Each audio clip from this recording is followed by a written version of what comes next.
Pessoal, hoje eu tenho um trato especial, estou trazendo para vocês algo muito especial, um conteúdo especialíssimo, de alta qualidade. Você sabe que eu seleciono, sou seleto, e hoje eu tenho o privilégio, a honra de trazer o Dr. Abner Paz, clínica na cidade de Manaus, presencialmente, e nacionalmente, internacionalmente, via internet. Dr. Abner Paz é um clínico formado em nutrição clínica, e agora com especialidade também em nutrição oncológica, trabalha há quase 12 anos em nutrição oncológica e hoje está nos dando a honra de poder conversar. Doutor Abner, boa noite, bem-vindo.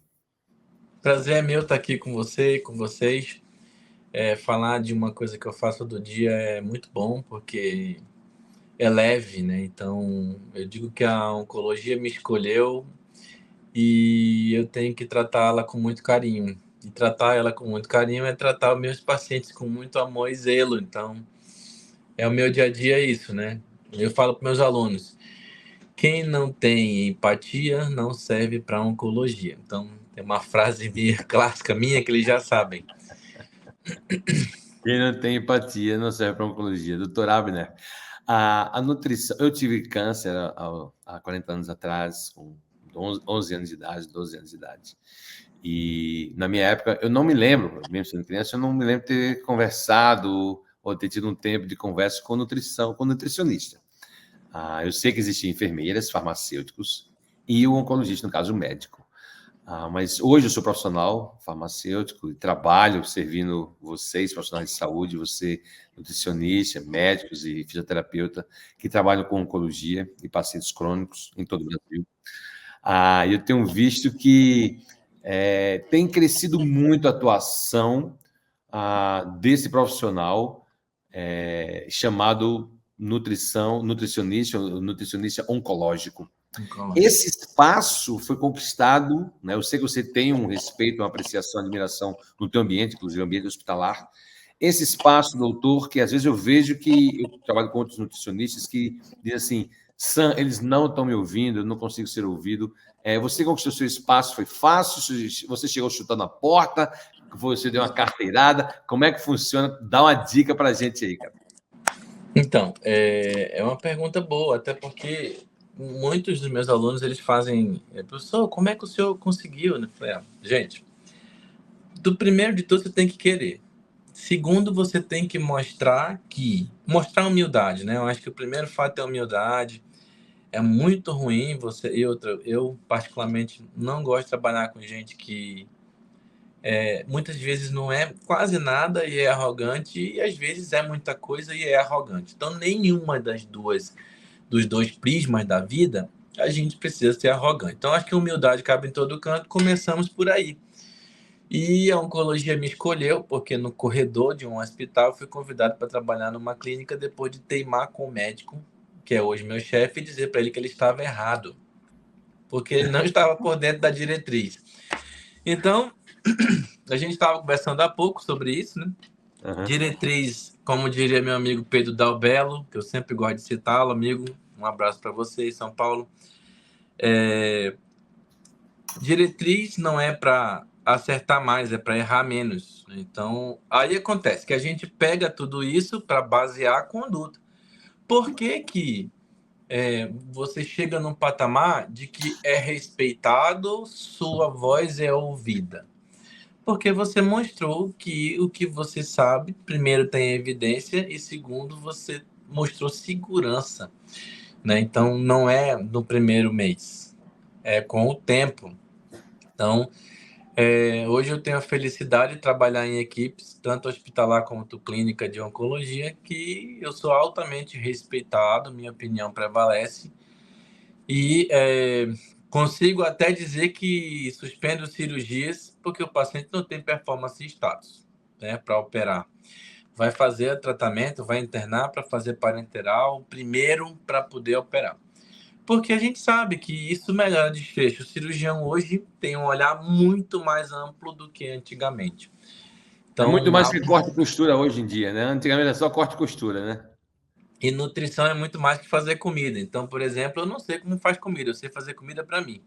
Mas hoje os nutrientes eles estão sendo chaves para muita coisa, né? Então, e a diretriz é isso, é para você errar menos. Ela não pode ser uma bíblia, ela tem que te guiar. Mas você tem ensaios clínicos, você tem meta-análises que podem, ainda não estar na diretriz, porque a diretriz demora muito para sair de um ano para outro. Às vezes você tem diretriz que tem 10 anos que não é atualizada.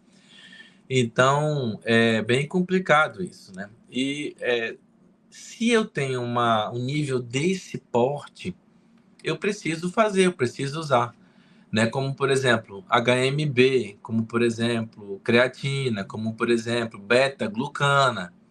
Eu tenho hoje uma gama de suplementos que podem estar ajudando meu paciente oncológico e precisam ser pontuados no momento correto de utilizar. Então, a conduta assertiva, baseada em evidência, dá uma segurança para a tua equipe, né? Então, eu acho que esse é o ponto principal. Quando a pessoa recebe esse diagnóstico, o paciente, no caso, recebe esse diagnóstico de diagnóstico do câncer e tal, Câncer. vem uma bomba, vem uma, né, uma bomba cai no colo da família e o clima muda, cria aquela nuvem negra por cima e tal. E, de fato, não é brincadeira, mas muitas vezes há informações que podem somar, uma vez essa notícia chegando, que pode mitigar a questão emocional e em lidar com o tratamento também. Muitas vezes se encara com muita fatalidade esse diagnóstico. Como é que você aborda isso no dia a dia aí com seus pacientes, doutor? Lembra que eu falei, né? Quem não tem empatia não serve para oncologia. Então, a empatia ela tem que ser a primeira abordagem da consulta. Não tem para onde correr. É por isso que muitos profissionais acabam não atuando em oncologia porque tem uma carga, né, de envolvimento que você precisa. Não adianta, não tem como você chegar e dizer assim, ó, tá aqui teu cardápio, você vai fazer isso aqui para controlar teu diabetes. Muito diferente. Então, esse paciente ele já vem emocionalmente muito abalado, muito arrasado e a família doente junto com ele. Você precisa abordar dificuldades psicológicas porque elas vão interferir diretamente no apetite do doente. Então, o principal, né, motivo de inapetência e de anorexia tumoral é o inicial. Às vezes não é nem o próprio tumor, às vezes é a cabeça. É a mente que está extremamente abalada com tudo aquilo. Então, nós temos que fazer abordagem holística. Não tem para onde correr. O primeiro momento é entender e conhecer aquele paciente. Como ele está frente à doença. Como ele absorveu aquela informação. Partindo dessa premissa, você vai fazer a sua abordagem. Ou mais incisiva, ou menos, dependendo da doença e da localização. Mas se o paciente ele já digeriu a informação, pronto, aí você até a sua consulta fica mais rápido, porque você vai trabalhar a parte nutricional mais direcionada já. Então, esse emocional realmente tem um fator, né? A pessoa recebe essa notícia, tem o emocional dela. Eu, como paciente oncológico, e também fui uma criança, né, que visitei bastante o hospital, por várias razões, uma coisa que é muito importante aí para a pessoa que está acompanhando né, ter empatia, mas uma empatia que levanta, né, que anima, né? Não é aquela empatia do tadinho, aí você... E a pessoa já está abatida, não. É uma empatia assim... difícil, mas... Você tem que levantar o doente, você tem que mostrar para ele as alternativas de tratamento. Então, você tem que dizer assim, seu José, ter um câncer realmente é grave, eu concordo com o senhor, mas não é o fim da linha. Muita coisa precisa ser feita. Aqui comigo o senhor vem exatamente para o senhor não sentir muito o tratamento. Então, a gente vai trabalhar toda essa parte. E aí você vai dando subsídio para que aquela mente, né, consiga digerir aquela informação, porque agora ele vai ter alguém que está pegando na mão dele para andar com ele. Então, eu acho que esse é o primeiro ponto. Depois vem a parte de ciência, né, com os nutrientes pontuais. Um dos fatores que ocorre bastante no paciente oncológico é essa questão da fadiga quando ele começa a quimioterapia. Ele começa a desenvolver Quimio-rádio, né? Quimio-rádio. Ele começa a desenvolver aquele sono monstro, aquela sonolência, aquela fadiga, e muitas vezes vem somada aí com essa perda de apetite. Isso afeta muito, né, doutor? Essa questão do sucesso e a adesão do paciente ao próprio tratamento, né? Esses são sintomas comuns, dentre eles outros, né? Náusea também. Náusea. Então, diretamente relacionado à nutrição e à alimentação. Atrapalha muito a ingestão alimentar do indivíduo. Fadiga, ela acontece grandes, né? Por muitas vezes em pacientes que fazem terapias que são extremamente oxidativas. Por exemplo, quimioterapias citotóxicas com drogas que vão agir diretamente no DNA celular, então destruindo essas células lá no cerne da questão. A radioterapia faz a mesma coisa, gerando muito radical livre. Então, esse indivíduo ele tem fadiga exatamente por isso. E é onde mora o X da questão. Qual a diferença do nutricionista oncológico para o nutricionista geral? É que a gente acha, né, na humilde sabedoria, que fazendo nutrição para combater 100%, né, não só amenizar, combater 100% esses sintomas, eu estou fazendo algo bom para o indivíduo. E eu não estou.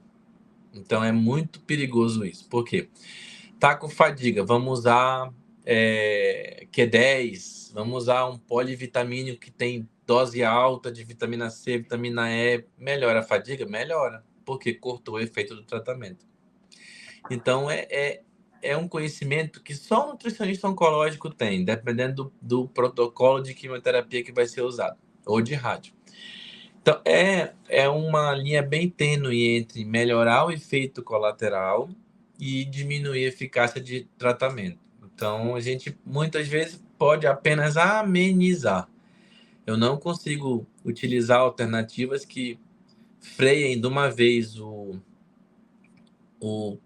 efeito adverso, porque eu vou estar diminuindo a eficácia de tratamento. E isso é ciência, é provado cientificamente que protocolos de terapia citotóxica diminuem sua eficácia em ação, por exemplo, de vitamina C. Então, é diferente, né? Mas eu não posso, então, quer dizer, eu tomar um suco de laranja, uma limonada ou um suco de acerola, que é rico em vitamina C? Não, não é isso. Nós estamos falando de vitaminas concentradas, encapsulados, comprimidos, esses antioxidantes, né? E outros mais, por exemplo, polifenóis em dose alta, né? Tipo, eu vou tomar cápsula de resveratrol, eu vou tomar chá verde, aí a concentração é alta, é diferente. Então, mas é algo natural. Beleza. Aí eu não posso nunca tomar chá verde, não é isso. O que a gente não pode é todo dia aquele chá, por exemplo, chá mate. Chá mate é um dos. Chá de camomila, dependendo do tratamento. Então, assim vai. Tem muita coisa que a gente precisa ajustar conforme o protocolo de tratamento. A sarcopenia, né, perda de massa magra no paciente oncológico ou em qualquer paciente, é um problema, e principalmente na oncologia. Ele torna-se realmente um agravante. Sim. Na tua prática clínica, quão estratégico é a presença desse nutricionista oncológico para que isso se evite, né, essa questão da sarcopenia? E como ocorre, como essa sarcopenia é desencadeada, doutor Abner? Essa Vou perda de falar primeiro músculo. como ocorre, tá? Assim, sarcopenia, na verdade, é a perda da função e da massa. Então, nós temos uma perda de funcionalidade, ou seja, da força, e também uma redução da massa muscular. Beleza? Então, mas como isso acontece? Acontece principalmente, né? São dois fatores aí.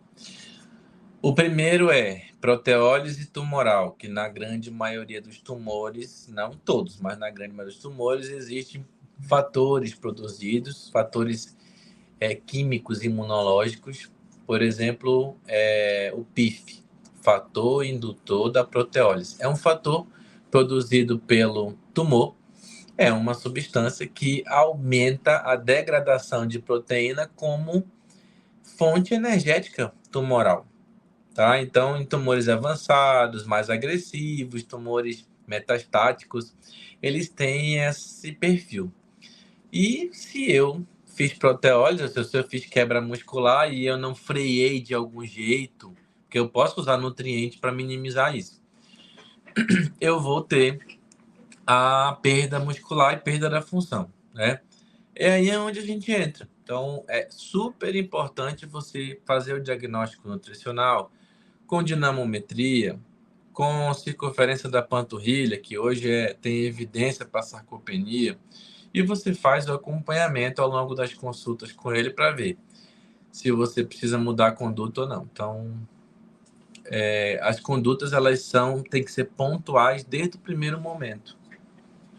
Eu me lembro que quando eu fiz quimioterapia e após minha segunda cirurgia, que eu fiz 2 cirurgias em 60 dias no abdômen, e após praticamente morei 1 ano dentro do hospital sob tratamento oncológico, eu me lembro que eu tropeçava muito e eu perdi a noção de profundidade. Eu não sabia quão distante as coisas estavam. E hoje eu entendo, né, que eu fiquei sarcopênico, porque cirurgias abdominais, praticamente em leito, cara, você conservador aqui, 90 dias, né, porque foram 2 cirurgias em 60 dias, debilitei bastante sobre químio e etc e tal. E quando eu saí do hospital, como eu voltei a andar, eu andava tropeçando, porque eu não sabia a distância do chão, eu não sabia, né, a distância para pegar a caneta, às vezes derrubava copo de água na mesa. E olha, criança, né? Imagina isso, doutor. Ontem, sábado, né? Ontem não, ontem eu cheguei em Manaus. Eu estava num curso em São Paulo que tinha uma mesa de pediatria, né? E diferente do adulto, eu não atendo criança, porque é uma particularidade dentro da oncologia. Então, é um tanto delicado, porque, veja bem, nós adultos, nós vamos ter os sintomas. Mas com aconselhamento, eu consigo melhorar o indivíduo, porque ele vai para casa e ele faz o quê? Esforço para comer. A criança não, é não e ponto. Então, ou você faz um atrativo, ou você. É difícil. A oncologia, a nutrição oncológica pediátrica é pior do que a adulta. Ou você deixa a criança comer o que ela quiser, porque muitas vezes só entra miojo. E aí? Então, mas miojo, isso aqui. Uma vez eu fui ver 2000 e sei lá quanto. Eu trabalhava no hospital privado aqui em Manaus e nem sonhava em oncologia. Nós fomos convidados a visitar um hospital grande em São Paulo, eu não vou citar o nome. Chegamos na área oncológica, lá no estoque, na dispensa, e era biscoito passatempo, era todinho, achocolatado, miojo. Aí eu falei assim, caramba, que estranho, né? Porque é óbvio, a gente tem que ser racional. Você fez tudo e o camarada continua perdendo porque não tem gestão, a gente vai lançar mão de coisas que naquele momento, não é para sempre, naquele momento vai ter que utilizar. Então, agora, a gastronomia hospitalar entra muito nisso, pratos atrativos, a coisa do lúdico no prato, isso para criança tem que ser utilizado, né? Para o adulto, acho que prato atrativo já ajuda muito. Sim. E prato cultural, né? Porque assim, imagina você sair daqui de Manaus, os pacientes daqui gostam de se operar em São Paulo. Aí quando chegam aí, você está em São Paulo, você está onde? São Paulo, interior de São Paulo. Quando chegam aí, vão operar lá num hospital grande e o pessoal serve lombo suíno na semana da cirurgia. O povo pira em Manaus, porque aqui porco é proscrito, não pode comer de jeito nenhum, desde que diagnosticou câncer, se operou, piorou. Tem uma história de uma coisa que chama remoso.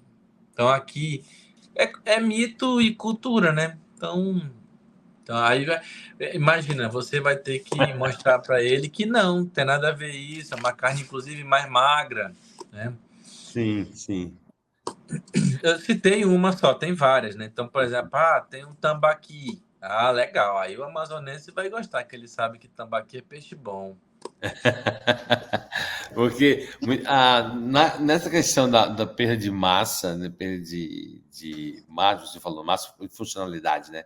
Perda de músculo e funcionalidade, ela está diretamente relacionada com a qualidade de vida do indivíduo. E na minha experiência, eu tenho visto muito essa correlação de aumento de sinais inflamatórios, ou aumento, né, do estresse oxidativo e perda de massa magra, né?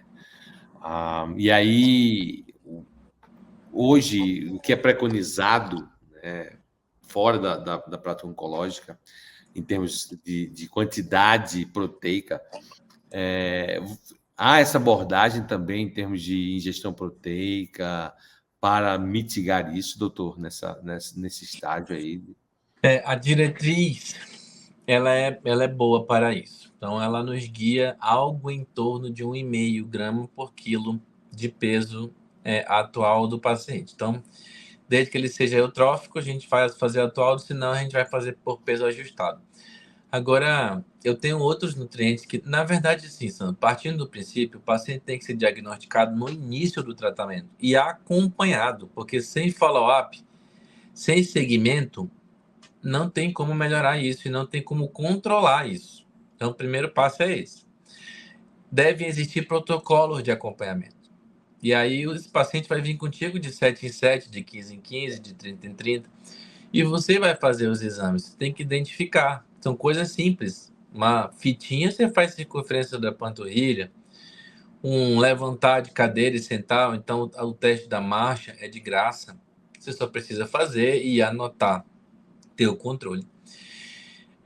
Você pode usar suplementos proteicos com a base de whey, peptídeo de colágeno. Você pode usar isso dentro de uma realidade de ingestão, tá? Porque tem paciente que faz todo o tratamento e come bem. É a minoria, mas você precisa ver isso. Senão você vai fazer sobrecarga renal, porque químio tem excreção renal, tem que lembrar disso, né? Ajustar a água é importante, então 35 a 40 ml de água por quilo de peso. E outros nutrientes, por exemplo, o uso de ômega 3 numa dose mais alta que o normal, 4 a 6 cápsulas por dia de ômega. Então, orientar o indivíduo a fazer isso ajuda muito na redução da proteólise.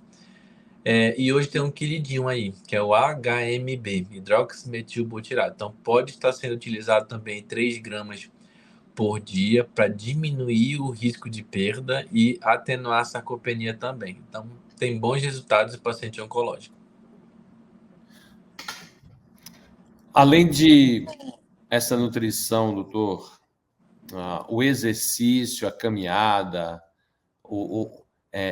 você está recomendando, é recomendado, ou o ócio é recomendado? Não, ósseo nunca mais, né? Isso passou, já caiu por terra, aquela história de o paciente operou 3 dias sem repouso absoluto. Não existe isso. O paciente operou, tem que levantar, passou um enjoo, andar. 24 horas andar. Então, isso na cirurgia. É que eu trabalho com cirurgia oncológica no hospital, né? Então, minha UTI é cirúrgica. E existem evidências que mostram que o paciente que faz atividade física de resistência, ou seja, musculação, corrida, atletismo, triatlon, crossfit, tá? É, tem muito menos, mas muito menos mesmo, efeito adverso do que o paciente que não faz. Claro, cada um é cada um, a gente vai ter que avaliar de forma individual isso. Mas sempre preconizamos, inclusive como método, né? Eu não posso encharcar o doente de suplementos alimentares se também a musculatura não é exercitada. Então, é importante sim, né, entrar em consenso com o médico oncologista, dependendo de cada caso, né, para saber qual que seria o exercício ideal, né? E se puder ser acompanhado com o personal, melhor, né? Perfeito. Na prática clínica, no dia a dia, há grupos de profissionais de saúde, o fisioterapeuta, o nutricionista, o médico, né, no caso o oncologista, o hemato, muitas vezes, o cirurgião, né, dependendo do estágio, do estagiamento. Como é que hoje, se alguém está me ouvindo e está se sentindo chamado, né, pela oncologia, como você fez, a oncologia, né, como você falou aí, não, você não escolheu a oncologia lhe escolheu, né? Então, se alguém está sentindo esse chamado e está iniciando alguma especialização, algo nesse sentido, como é que essa pessoa começa a exercitar essa musculatura de ser um participante dessa discussão, ser ouvido e poder dar aquela contribuição, doutor? Olha, tudo parte de querer, né? Então, querer é poder. Se entre nós existe alguém que queira, é importante você acompanhar a prática, né? Então, tira um dia por semana do teu horário e faz um estágio voluntário de um mês ou dois para você ver como é. Para você ver se é isso mesmo que você quer.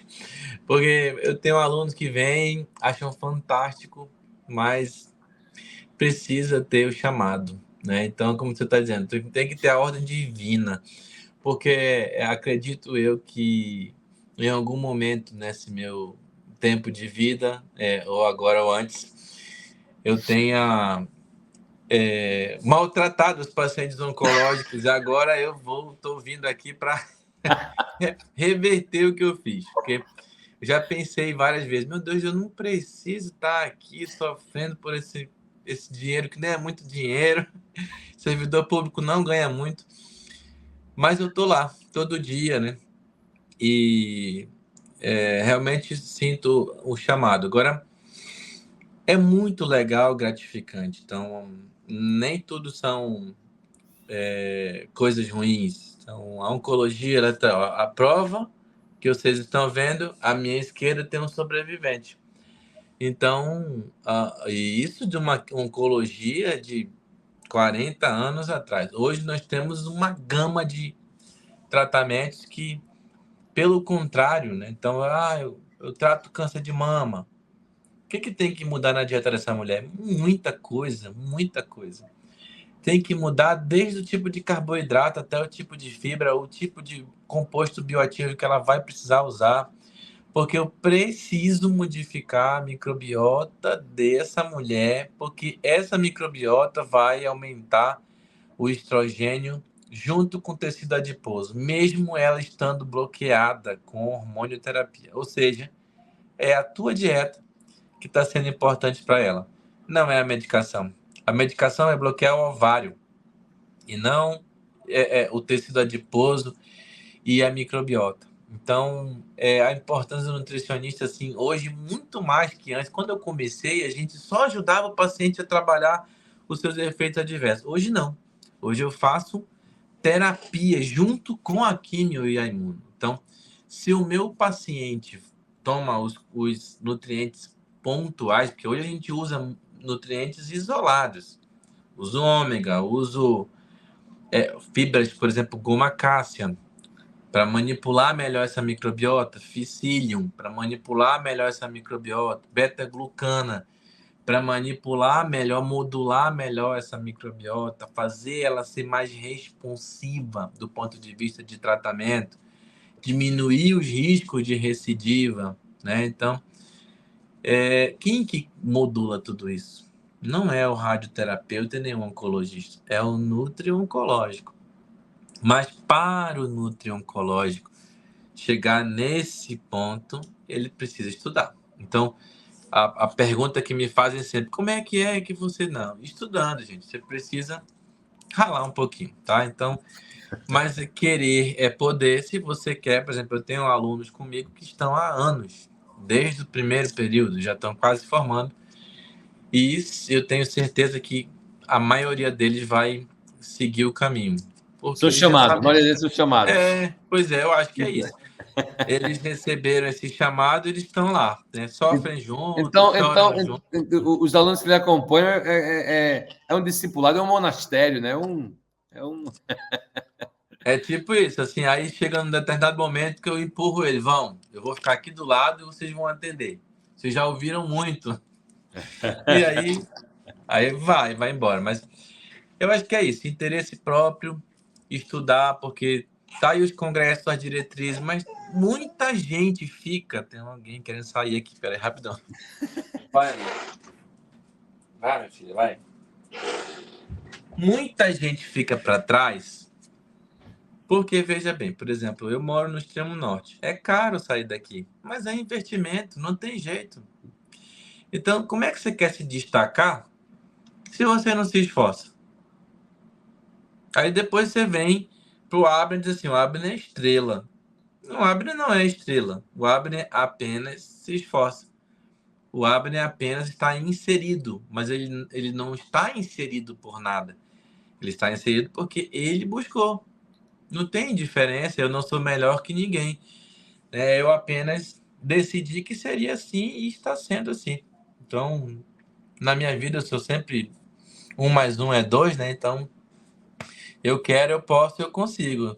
E é isso, eu levo isso inclusive para os pacientes. O senhor pode, o senhor quer e o senhor vai conseguir comer. O senhor vai conseguir tomar o suplemento, o senhor vai sair dessa. E assim tu vai levantando os caras, levantando os caras. Infelizmente, nós temos os óbitos, né? Porque às vezes o paciente chega com doença muito Estadiamento muito avançado, né? avançada, exatamente, doença avançada, possibilidades terapêuticas quase nenhuma. Então você vai agora fazer o quê? Acolhimento de novo, trabalhar a dieta conforme a tolerância e suplementar se for necessário. A visão de um paciente paliativo é totalmente diferente, então você vai tratá-lo agora como um indivíduo que precisa de qualidade de vida e conforto, e não bater meta calórica proteica. É diferente, né? Então, tem essa abordagem mais sensibilizada e que muitas vezes você vai precisar estar junto com a família e até mesmo ficar triste junto com a família, mas sabendo que você deu o seu máximo, que você tem missão cumprida. Que nem tudo depende da gente. As mãos humanas são limitadas. Perfeito. Abner, muito obrigado por essa dica. Então, você, profissional aí que está, principalmente profissional na área da nutrição, está se sentindo aquele chamado, aquele sussurrar no ouvidos aí, dá as dicas do Dr. Abner para você seguir. E, Dr. Abner, tem também a parte do meu canal de YouTube, alguns são, a grande maioria são profissionais de saúde, outros são empresários da área de saúde, mas uma parte são pacientes ou curiosos, né? E talvez seja alguém que está lutando agora, ou está acompanhando alguém que está nessa luta, né?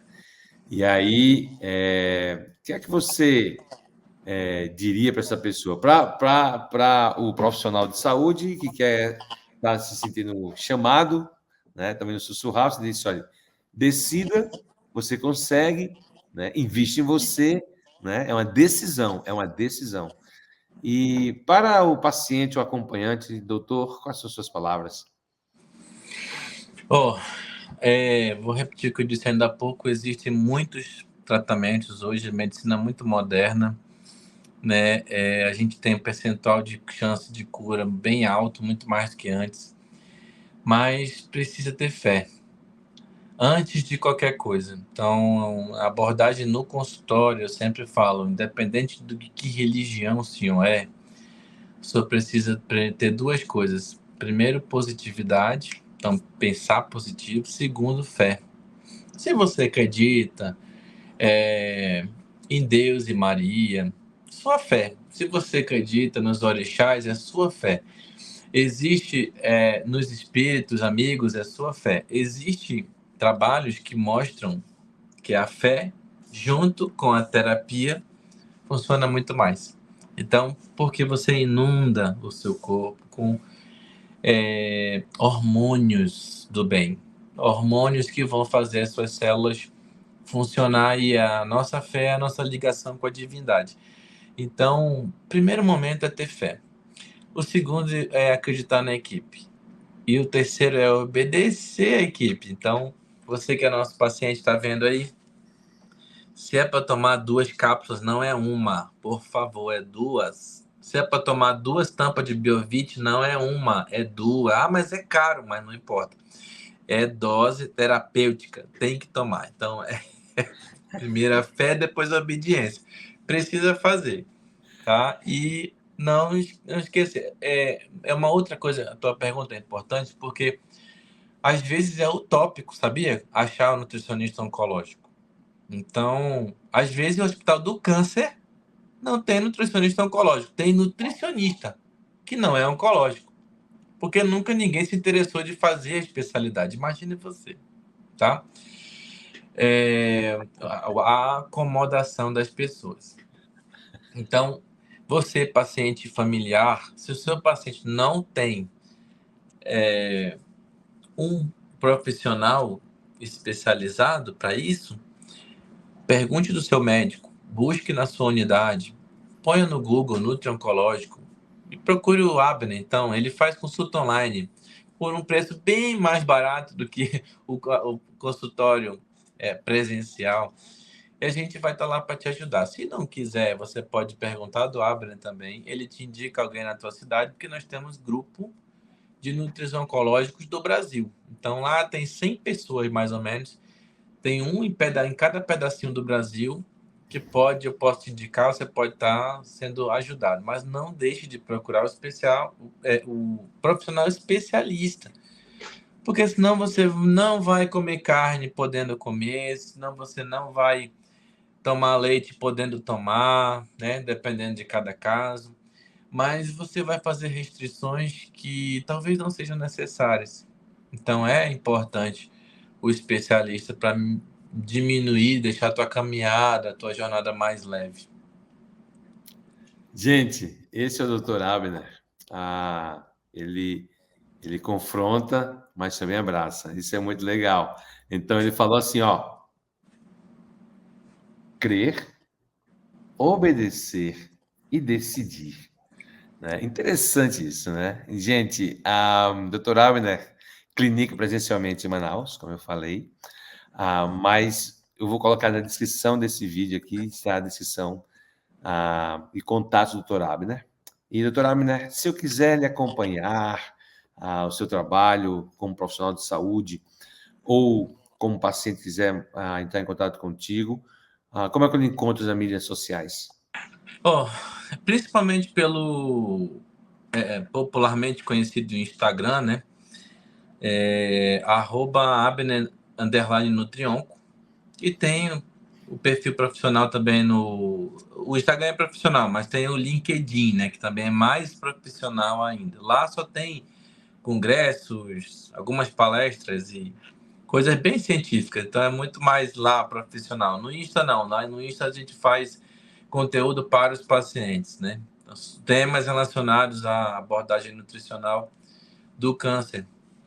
E aí lá tem o link consultas, então você pode também estar entrando em contato por lá, ou deixa um direct, manda a tua dúvida, eu respondo todas, não cobro nada.